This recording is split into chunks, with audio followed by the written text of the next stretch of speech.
Do you have your ID on you, sir? What crime do you suspect has been committed? Have a seat so I can watch you safely. I am the supervisor. Have a seat.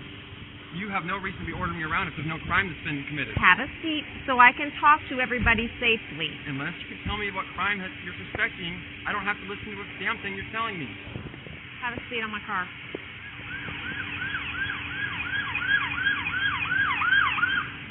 Sir, last time, can I have your name, please, now?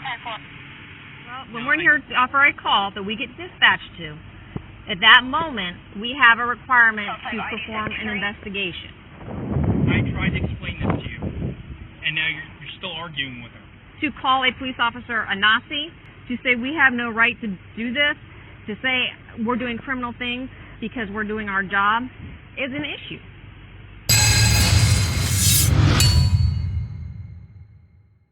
You do. You have that right not to say anything. And if you choose to and take that right, then you end up in jail. That's what I'm trying to work through with you. We understand that there's a group of individuals that feel that they don't have to abide by the laws. Okay, they feel that there's constitutional rights and all this other stuff. We understand that. Okay, but you're not seeing it for what it is. Welcome back to the Civil Rights Lawyer channel. When I say that freedom is scary, this is exactly what I mean.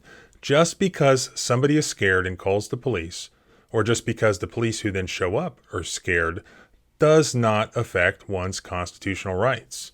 Just because somebody called the cops, just because the cops want to investigate something, that does not then mean that a person can be detained and forcibly ID'd as a result of that.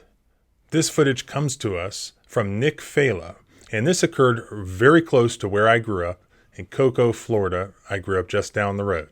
There are plenty of cops there with really very little to do. So you have stuff like this that happens.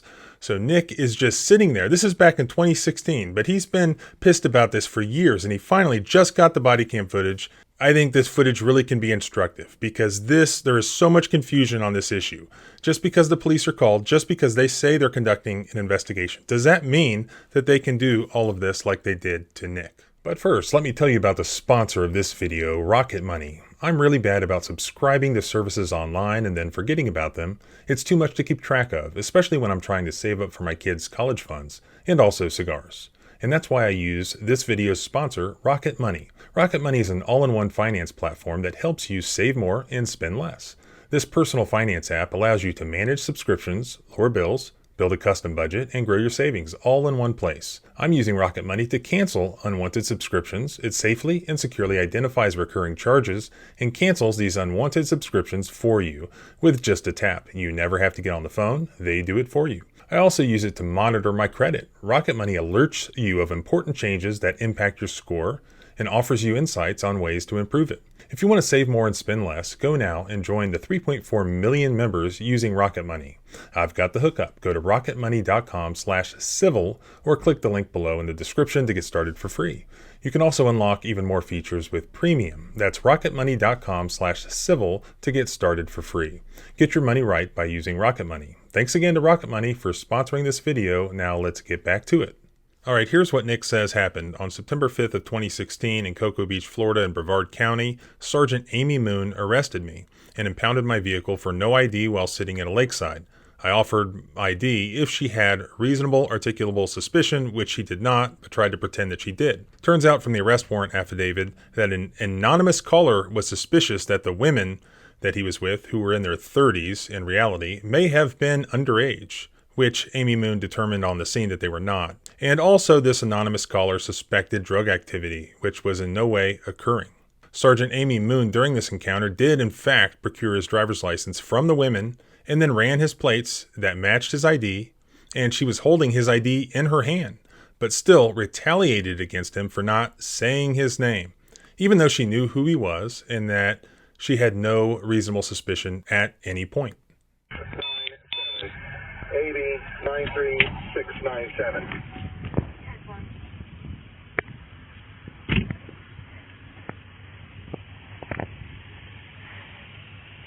What you doing, guys? Come down off the top of the van. Come down so I can talk to you. I can't hear you. Come down so I can hear you. Are you Yes, come down here so I can talk to you. Let me know what crime that is. Come down here. You too, ma'am. Do you have your ID on you, sir? What crime do you suspect has been committed? Do you have your ID? I will gladly talk to you. Do you have your ID on you? If you let me know what crime has been committed, I'll be happy to show you my ID. Okay, that's not how this works. Ma'am, come out of the van. Don't go inside the van. What crime do you suspect has been Okay, committed? tell you what. Have a seat. Have a seat. We're not going to do this. Have a seat. You can arrest me if you'd like. I don't want to arrest you, Well, if okay? there's been a crime, We don't need to make it why are you difficult. harassing us? Have a seat so I can watch you safely. Unless there's been a crime that you're suspecting. Have a committed. seat. Can I speak to your supervisor? I am the supervisor. Have a seat. Listen, you have no reason to be ordering me around if there's no crime that's been committed. Have a seat so I can talk to everybody safely. Unless you can tell me what crime you're suspecting, I don't have to listen to what damn thing you're telling me.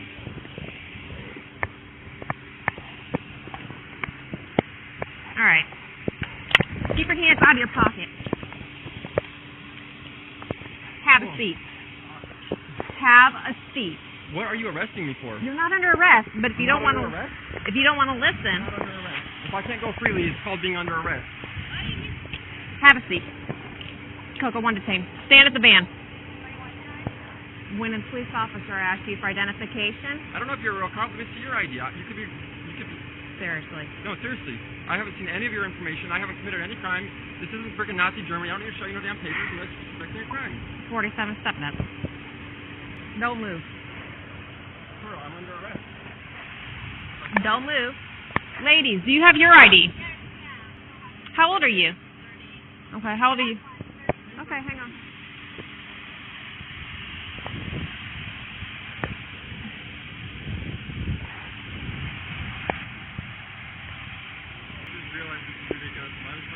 Yes, this is ridiculous. All you have to do is provide ID. That's all you have to do. Your ID. I haven't seen a damn ID from you. I don't know who the hell you are. I don't know if you're a real cop. Let me see your delegation of authority order. So it shows that you have authority to even be arresting me.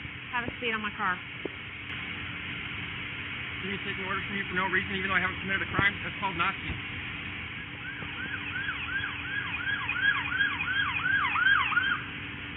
I have no idea why you're listening. All you're doing is sitting here. He won't ID himself either, so work on him to ID himself. Okay.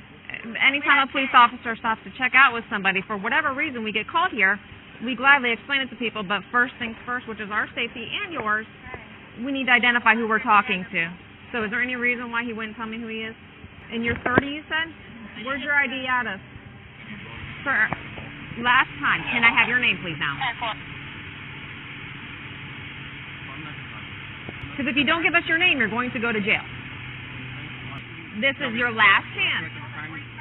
If you don't identify yourself, you're going to the county jail, sir. Listen to me. If you don't identify yourself, you will go to the county jail for resisting. Do you understand that?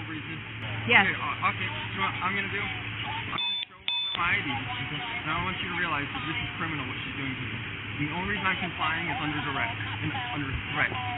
Okay, nobody is threatening you other than telling you Florida statute. You have to identify yourself to the police officer. That's why I asked you how long you've been here from where? From Colorado. A little bit different than Colorado. For Florida statute. What's the Florida statute say? Your name. Put him in the back of your car for right now. Does he have a warrant or something? Is that why he doesn't want to tell anybody? Does he have a bad driver's license, on probation, anything that he doesn't want to identify himself to us? Celtics here, 31. Go ahead, man. Reference to the 28 out of Nebraska. It's coming back, no record found so far. This is my boss. This is Sergeant Moon. Okay. I explained to him that he doesn't seem to understand that he can't be here in a bathing suit, and I explained to him that you have every right to lawfully detain him to conduct an investigation in an attempt to, one, dispel your fears or figure out exactly what you're doing, and resisting in any way is an arrestable offense. So this is my boss. Okay? You don't want to believe me? You're more than welcome to believe her. I got a local number here if you need it. Colorado works a little bit differently, obviously. Okay? 632-7874. I advise them that it is parked the roadway, and I will tell them if they don't want to come. Here's the thing. When you go to a different state, you have to abide by those state laws. But okay. You don't have an option. You have to abide by state laws. I'm not going to argue. I'm not trying to argue with you, but I'm pretty sure that it's not a state issue. This is a federal issue. I'm not obliged to give out ID unless I'm suspect of a crime. Well, when we're here to offer a call that we get dispatched to, at that moment, we have a requirement to perform an investigation. We cannot do that if people are not willing to cooperate and identify themselves, which is something you are required to do, is identify yourself. That's all it is, identifying yourself. You are required. It's not a casual contact. I got sent here, these officers got sent here for a specific reason, which you are hindering. That's the crime right there now. I tried to explain this to you, and now you're still arguing with her. Okay. I don't understand where she's explained it to you. She was dispatched here in reference to conducting. Stop. I don't understand where there's a block there, bro. I was happy to give it to her. She didn't even ID herself. I said, look, I'll give my ID. Let me see your ID. He didn't. But she does not have to tell you what she's here for until everything. She's got an officer safety issue. She's out here by herself. There's 3 people. Okay. Just picture. Put yourself in our shoes, bro. Change it around. There's the 3 of us and there's 1 of you. Right or wrong? Do you think I'm going to tell you anything until I know, 1, I'm safe, or 2, who I know I'm dealing with? But see, look, put yourself in my shoes. I'm just waiting on vehicle information still to come back. Bye. It came back with nothing so far. I really didn't want to take him to jail. He's not going to get it. He's not going to get it at all. He is still yet to tell me his name. You realize that? His girlfriend gave him up. No, he said he was going to give me your ID. Because he said, I'm going to give it to him. I don't get the whole sovereign citizen thing. I think he just feels that we have to tell him why we're stopping. Units on here, 1013. Where's our car? 10-4. Have you understood any of this yet? Yeah. It's Florida, yeah. 44, 1013. This is not Colorado. You cannot go by what you think in Colorado. In Florida, when a police officer gets dispatched to a call, we have every right to determine who we are dealing with. You have no choice but to go by Florida law, not Colorado. So because you thought that I don't have any right to identify who I am dealing with as a police officer, you're now sitting in a car detained. Do you see the issue? To call a police officer a Nazi, to say we have no right to do this, to say we're doing criminal things because we're doing our job, is an issue. Because it would take me 2 seconds to shut this door and take you to jail. Exactly. So, I told you in the beginning, I don't want to do that. I told you that. But you refuse to give me your name still. When a police officer checks out with you, there's a reason for it. If you want to continue the argument about refusing to identify yourself, you'll end up in handcuffs in the back of a police car. If you want to hand over your ID, here you go, officer, what's the problem today? Then you can figure out what the problem is. But you have a choice of doing that or continuing the argument that you started, and, well, then you're in handcuffs in the back of a car. I mean, yeah, you can beat my damn rights out of me. At what point does anybody beat you? Or threaten to arrest me. And Yes, arrest me I and put me can. in jail, I can put me in a arrest cage you. if I don't submit to some arbitrary decision that. It's not some arbitrary decision when a police officer asks for your identification on a call. That's not an arbitrary decision. That's the law.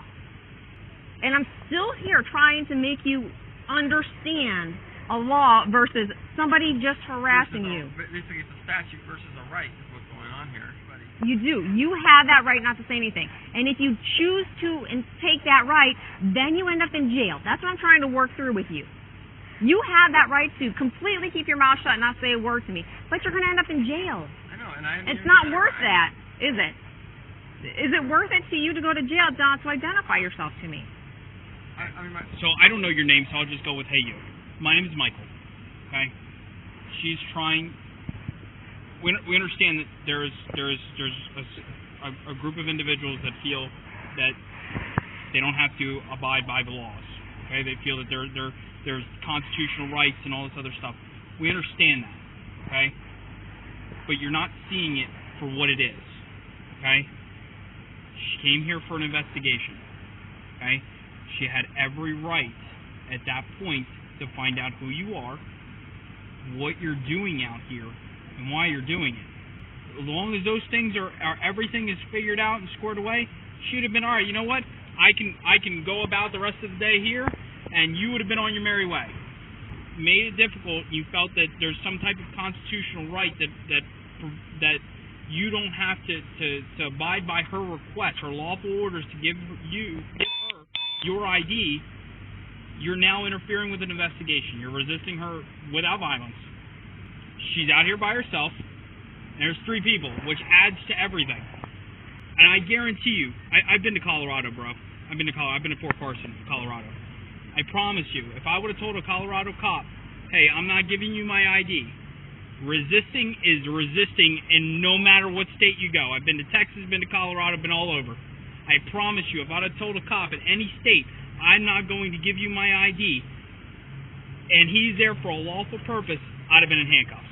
So, see, I didn't know why she was here. I asked her several times, never got Okay, but then, see, there you go. That goes to there's 3 people, and she's out by herself. A police officer will always explain things to you once a situation is safe. They will never not explain it to you. The requirements are to keep me safe and keep you safe. Safety comes first. Once I know who I'm dealing with, then I tell you, okay, this is why I get called out here. We're not going to just randomly do this. We are going to explain everything, explain the entire situation, but once everybody's safe. Safety will always come first. Period. No exceptions. So, when I have somebody who refuses to identify himself, that causes a heightened alertness for a police officer. When I have somebody who gets in my face and wants to call me a Nazi, tell me take him to jail, he's not going to... All those things that people do and say, you're going to end up in handcuffs. Because I'm going to go home tonight. And I'm going to do what I got to do to make sure you go home tonight. Even though a police officer deals with things like this, and the name calling, and people who want to get in our face, we still are required to make sure you go home safely. And you're not understanding what we're trying to tell you on all that. My safety and your safety will come first. And I will tell you everything about an investigation once I know who you are. That's the problem we're stuck at. So, I've been here probably a half an hour, 45 minutes with these officers, and you have yet to tell us who you are. Well, I already know you got my ID. That's not the point. Here's it. What? You don't have to tell you who I am. You already know who I am. Okay.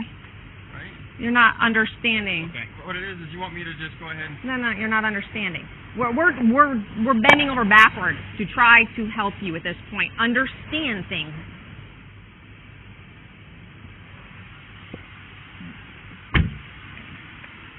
So here I'll tell you what Nick said happened, and then we can discuss the legal aspects of it. The corrupt judge claimed that there was probable cause for the arrest and charged a $500 bond on top of the impound fees. I hired an attorney for $1,000, and the prosecution dismissed the case. I didn't know how much this encounter would affect me for so many years. It made me lose all faith in trusting police would uphold the law and the boundaries that are set for them. I spent thousands of hours watching other videos and researching the law to try to understand this, but now I simply just wish I had worked harder to find an actual civil rights attorney to sue her, but I didn't. I only recently got the Bodycam footage by submitting a request with the department, paying the $40 fee. Surprisingly, they still had it after 5+ years had passed. But the encounter still affects me today. And when I was arrested, they put me in the mentally unstable section of the jail with a bunch of crazy people and had me do a mental evaluation before I could speak with an attorney or the judge, etc. The jailers said they were told that I'd claimed to be a sovereign citizen, which I hadn't either. When I finally did make a complaint to her commander, quote, in quotes, last month via phone, he cop-splained it away that she didn't need to articulate the reason for her investigation to me, but that still didn't justify her demanding my ID without a reasonable articulable suspicion. He made me lose the last bit of hope I had in the force, which pushed me to learn how to procure the footage. I love your channel. I'd be really happy to see you do a video about my encounter. I think this video is a very good example of the cloud of misunderstanding that surrounds this issue. First of all, as far as what the commander said, it's correct that a police officer on the scene does not have to articulate to the person when they ask what their reasonable suspicion is for detaining them. However, there still must be some objectively reasonable suspicion that at least could be articulated after the fact by lawyers and judges for a detention to be legal. What that then requires us to do is to look at the footage and determine whether under these facts it was objectively reasonable for a police officer in the same position as this Amy Moon was to believe that Nick had violated some law. Just to be clear, no state in the land, including Florida, can have a law that says police officers can demand your ID under threat of arrest, even in the absence of any reasonable suspicion that you had committed a crime, because it would violate clearly established U.S. Supreme Court precedent. Police officers cannot detain you and thereby invoke the Fourth Amendment without this objective standard having been met. Therefore, there has to be some sort of information available to the police officer under the totality of the facts that some crime was committed. It could be a traffic violation. But what's important and sticks out here is there was no alleged traffic violation. Although this guy was on top of his van at the time, this was not a traffic stop. There were no allegations that there were any traffic infractions committed. Usually when you're dealing with, this is more of a bystander situation, the standard is going to be higher for police because they can't just point to some sort of one of the hundreds or thousands of equipment or traffic violations on the books. They have to point to some actual crime that's alleged to have occurred. Now here, a lot of times with these cases, we're dealing with a Karen call, basically. Just because somebody calls 911, if they don't allege that a crime has been committed, then there can be no reasonable suspicion. And even if they do, there's case law out there that says that anonymous callers with nothing more and report things to the police, they need to corroborate.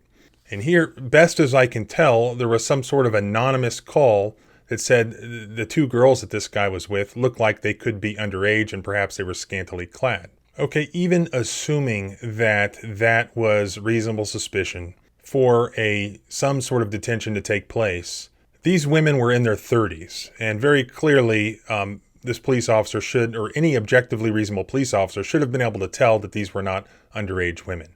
Yet the investigation, the detention continued for like 20, 30 minutes plus. So no crime was committed, and this is Cocoa, Florida, and right across the Intercoastal Waterway is Cocoa Beach, Florida, where I would be willing to guess any particular day there are hundreds, if not thousands, of underage women who are scantily clad, and men with them. It could be a father with their daughter. So no crime at all was alleged, and this looked like it was some sort of a park setting. So no crime was alleged. No crime was observed after law enforcement arrived. There is no law in Florida that says when police officers encounter you, just to ensure their safety, they get to take your ID, they get to be told your name, and run a background check on you. No, that is not the law. And for some weird and ironic reason, they spend this entire encounter trying to convince this guy that that's what the law is. And if he doesn't respect that incorrect analysis of the law, that he's some sort of sovereign citizen. And that information then makes its way to the jail in retaliation for everything that happened. And that's really what we see here.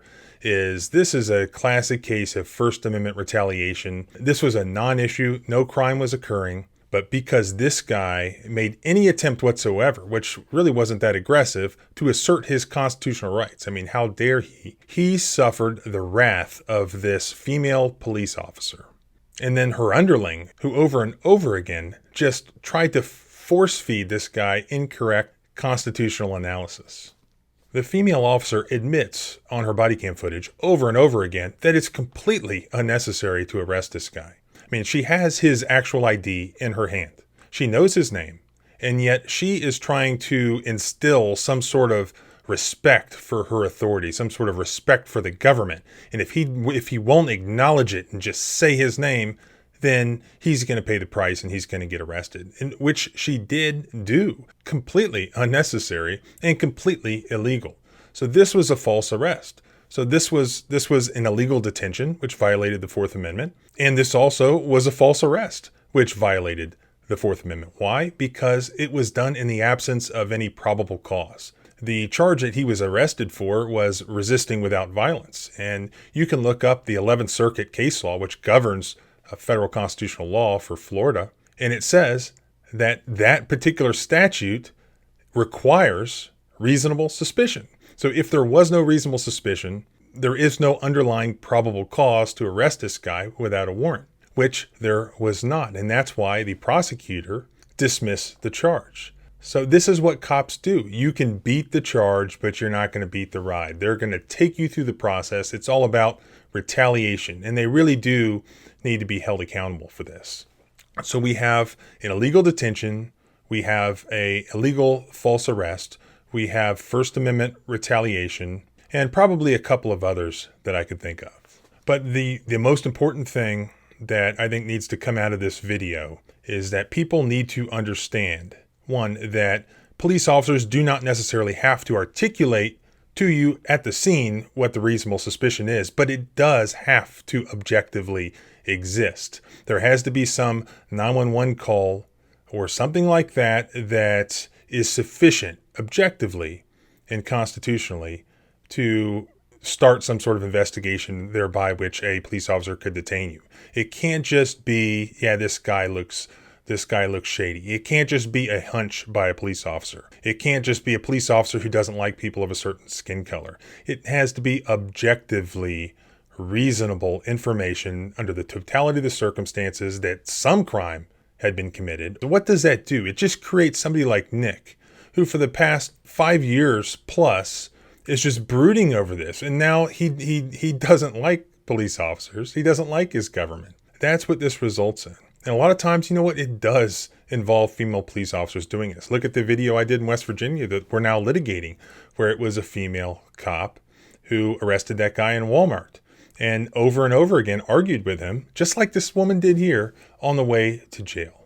At one point during the footage, they say to Nick, it's not like we were beating you or something. And that's how a lot of police officers misunderstand the Constitution. They think that they can only violate your constitutional rights if they use excessive force, if they beat you, if they do something that they subjectively feel is wrong. They don't even think about your Fourth Amendment rights when interacting with your government. And the basic question of, well, am I free to leave, or is my government like seizing me and holding me here against my will? I mean, that is an important concept. It's an important concept under the law that they apparently do not teach at police academies all over the country. I mean, this is a supervisor who has been working this job for years, interacting with people.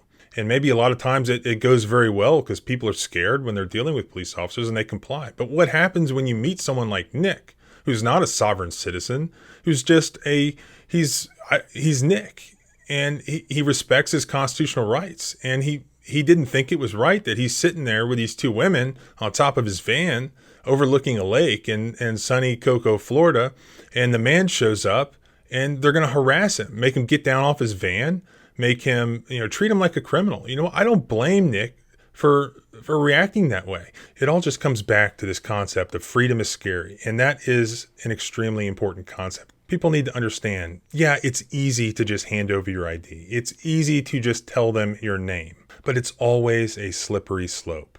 If we lose the right to do that, if the government can detain us for any reason whatsoever, really, there we are pre-Revolutionary War, where the British Army could detain us without a warrant. They could come in our home without a warrant. There were general warrants that were not specific to me. That's where we will end up, and that's why these little battles are important. So if you like learning your rights for these little battles, police officers or random citizens who like to hang out on top of your van, make sure to subscribe at thecivilrightslawyer.com, and also here, almost at 400,000 subscribers on YouTube. I really do appreciate it. Remember, freedom is scary. Deal with it. it.